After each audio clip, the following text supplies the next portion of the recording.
నమస్తే అందరికి, welcome to private tech tips అన్నమాట. సో ఇవాళ వీడియో వస్తారు కదేమో 18,000కి i5 పీసీ బిల్డ్ చేస్తున్నా. సో మీరు ఆన్ ద స్క్రీన్ మీద తీసుకోవచ్చు. నేను అమెజాన్ వెబ్సైట్ నుంచి అఫీషియల్ ప్రోడక్ట్స్ అనేవి మీకు ఇస్తాను.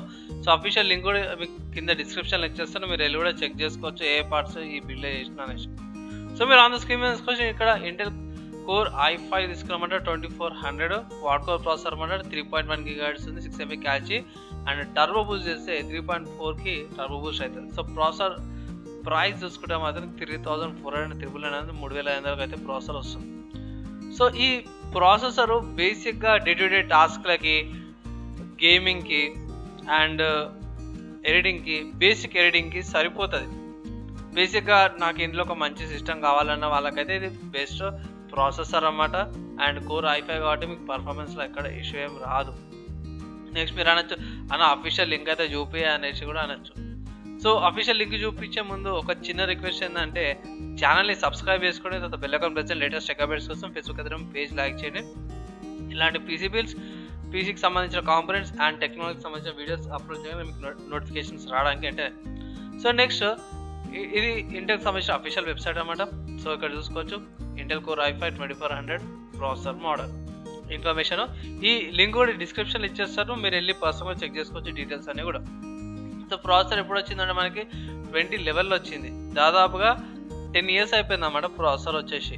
మీరు అనొచ్చు అన్న 10 years అయిన ప్రాసెసర్ నాకు ఎందుకు చూపిస్తున్నావు అంటే అట్ ప్రెజెంట్ ప్రైస్ ఇంక్రీజ్ కావడం వల్ల ఈ పాత ప్రాసెసర్లు ఏవైతే అవి సెకండ్ హ్యాండ్లో చాలా తక్కువకు వస్తున్నాయి అనమాట మనకి. సో అందుకోసమే ఈ ప్రాసెసర్ని నేను రికమెండ్ చేస్తున్నా. అండ్ మోర్ ఓవర్ ఇక్కడ పర్ఫార్మెన్స్ చూసుకుంటే మీకు ఏ ప్రాబ్లం ఉండదు. 4 core 4 threads వస్తుంది. అండ్ ఇక్కడ మీకు 20,000లో మీకు పీసీ మొత్తం వచ్చేస్తుంది.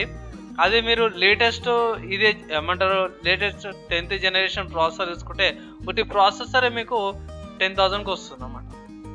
సో అది డిఫరెన్స్ ఉంది ఏమంటారు సెకండ్ హ్యాండ్ తీసుకోవడం వల్ల. సెకండ్ హ్యాండ్ అంటే మీరు ఓన్లీ ప్రాసెసర్ ఒకటి సెకండ్ హ్యాండ్ అనమాట, మిగతా పార్ట్స్ అన్నీ కూడా ఫస్ట్ హ్యాండే ఉంటాయి. సో తర్వాత పవర్ కన్సంప్షన్ చూసుకుంటే 95 watts పవర్ తీసుకుంటుంది. ప్రీవియస్గా అయితే ప్రెసెంట్ ఉన్న ప్రాసెసర్ ఏమో 65 watts ఉంది. సో కొంచెం 30 watts కొంచెం ఎక్కువనే తీసుకుంటుంది అన్నమాట ఇది.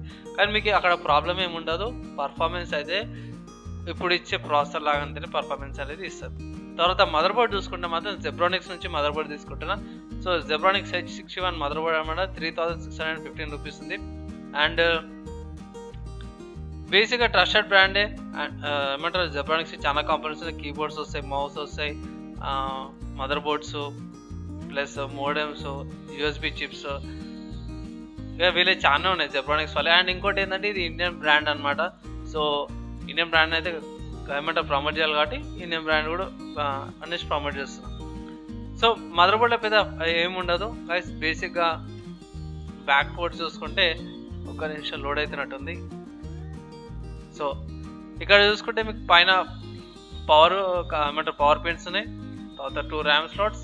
ఇక్కడ మీరు ఇక్కడ ప్రాసెసర్ పెట్టుకోవచ్చు. అండ్ సైడ్లో చూసుకుంటే మీరు ఇక్కడ గ్రాఫిక్ కార్డ్ పెట్టుకోవచ్చు అనమాట. ఓకేనా. అండ్ బ్యాక్ సైడ్ చూసుకుంటే స్టిల్ లోడింగ్ ఉంది. సో ఏముండదు కదా, బ్యాక్ సైడ్లో మీకు ఈథర్నెట్ పోర్ట్ ఒకటి వస్తుంది. ఇక్కడ ఈథర్నెట్ పోర్ట్, USB పోర్ట్స్ అన్ని 2.0వే, ఒక HDMI, ఒక VGA పోర్ట్స్ వస్తున్నాయి అనమాట. పైన ఇంకో 2 USB పోర్ట్స్ వస్తున్నాయి. సో చాలా బేసిక్ మదర్ బోర్డ్ అనమాట. అంత ఎక్స్పెక్ట్ అయితే ఏం చేయకండి. సో బేసిక్ వర్క్స్ అయితే సరిపోతుంది. తర్వాత ర్యామ్ చూసుకుంటే హైనిక్స్ నుంచి అనమాట. చాలా లో బడ్జెట్ ర్యామ్ 4GB ర్యామ్ తీసుకుంటున్నా. ఇది 1,625 రూపీస్కి వస్తుంది.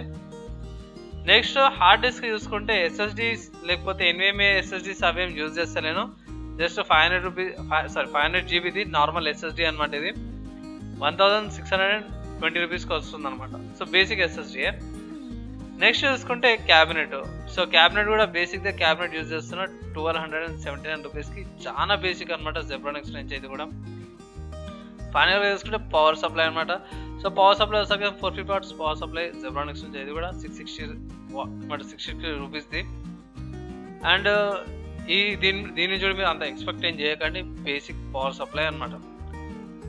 ఒకవేళ మీరు నాకు ఇది సరిపోతుంది అన్న, నాకు గేమింగ్ అవి ఏం వద్దంటే ఇట్లా ఇక్కడ చూపించిన కాంపోనెంట్స్ అంటే processor, motherboard, RAM, hard disk cabinet and ఎస్ఎంపిఎస్తో కలిపేసి మీకు 12,298 రూపీస్ అవుతుంది.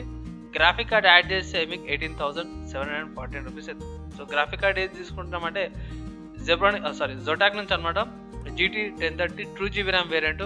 ఇది బడ్జెట్లో అయితే ఇది మంచి గ్రాఫిక్ కార్డ్ అనమాట. మీరు 710 గ్రాఫిక్ కార్డ్కి అయితే వెళ్ళకండి, అది వేస్ట్. ఒకవేళ బడ్జెట్లు ఉంటే ఇట్లా GT 1030 తీసుకోండి, బేసిక్ వర్క్స్కి సరిపోతుంది. ఇది 6,450 రూపీస్ వస్తుంది అన్నమాట ప్రైస్. సో రెండు కలిపేసినాం అనుకోండి 20,000లో నియర్లీ 18,000 రూపీస్కి మీకు బడ్జెట్ గేమింగ్ అనుకోవచ్చు. So ultra budget gaming PC అయితే i5 బిల్డ్ అయిపోతుంది. ఇంకోటి ఏంటంటే ఇది నేను ఆన్లైన్ ప్రైజెస్ చెప్తున్నా మీకు. సో ఆన్లైన్లో ప్రైజెస్ కొంచెం ఎక్కువ ఉన్నాయి.